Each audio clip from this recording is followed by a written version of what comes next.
పల్నాడు జిల్లా మాచర్ల నియోజకవర్గం మాచర్ల తహసీల్దార్గా నూతనంగా బాధ్యతలు చేపట్టిన బి కిరణ్ కుమార్ను దళిత ప్రజా సంఘాల ఆధ్వర్యంలో ఈరోజు శాల్వాతో ఘనంగా సత్కరించి అభినందనలు తెలియజేశారు. ఈ సందర్భంగా దళిత బహుజన సంక్షేమ సేవా సంఘం వ్యవస్థాపకులు రాష్ట్ర అధ్యక్షులు కుక్కమూడి ప్రసాద్ మాట్లాడుతూ మాచర్ల నూతన తహసీల్దార్గా బి కిరణ్ కుమార్ రావడం గర్వంగా ఉందని, మాచర్ల పట్టణంలో గ్రామాలలో ఉన్న ఇళ్ల స్థలాలు భూముల సమస్యల పరిష్కారానికి తహసీల్దార్ కృషి చేయాలని, కొందరు ఈ పట్టణంలో ఇళ్ల స్థలాలు పొలాలు ఇప్పిస్తామని సంఘాలు సభ్యత పేరుతో పేద ప్రజలను మోసం చేస్తూ డబ్బులు దుండుకుంటున్నారని, అటువంటి వారిపై చట్టపరమైన చర్యలు తీసుకోవాలని, అర్హులైన పేదవారికి ప్రభుత్వమే స్థలాలను సంక్షేమ పథకాలను అందిస్తుందని, అర్హులైన పేదవారు స్థలాలు పొలాలు సంక్షేమ పథకాలు విషయంలో ప్రత్యక్షంగా అధికారులను సంప్రదించి విన్నవించుకోవచ్చని తెలియజేశారు. దళిత బహుజన భీమసేన రాష్ట్ర అధ్యక్షులు పేరుపోగు జార్జి, జాతీయ ప్రజా హక్కుల పరిరక్షణ సమితి వ్యవస్థాపకులు గురజాల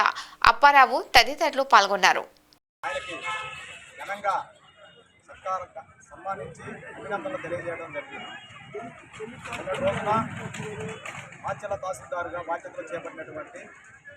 కిరణ్ కుమార్ గారిని ఈరోజు ప్రజా సంఘాలంతా కలిసి ఆయనకి ఘనంగా సన్మానించడం జరిగింది.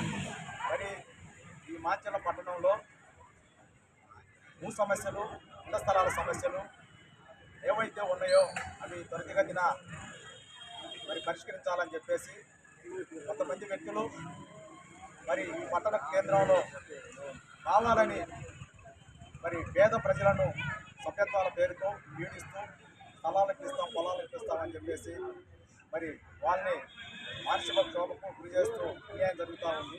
ఈ విషయాన్ని ప్రధానంగా మాచర్ల తహసీల్దార్ గారు గుర్తించి మరి పేద ప్రజల పక్షాన అర్హులైన వారికి అందరికి కూడా మరి ప్రభుత్వ పరంగా వచ్చేసినటువంటి మరి స్థలాలు కానీ పొలాలు కానీ మరి సంక్షేమ పథకాలు కానీ అంతే విధంగా చూడాలని చెప్పేసి ఈ సందర్భంగా సెలవు తీసుకుంటూ ఉన్నాం. జై భీమ్.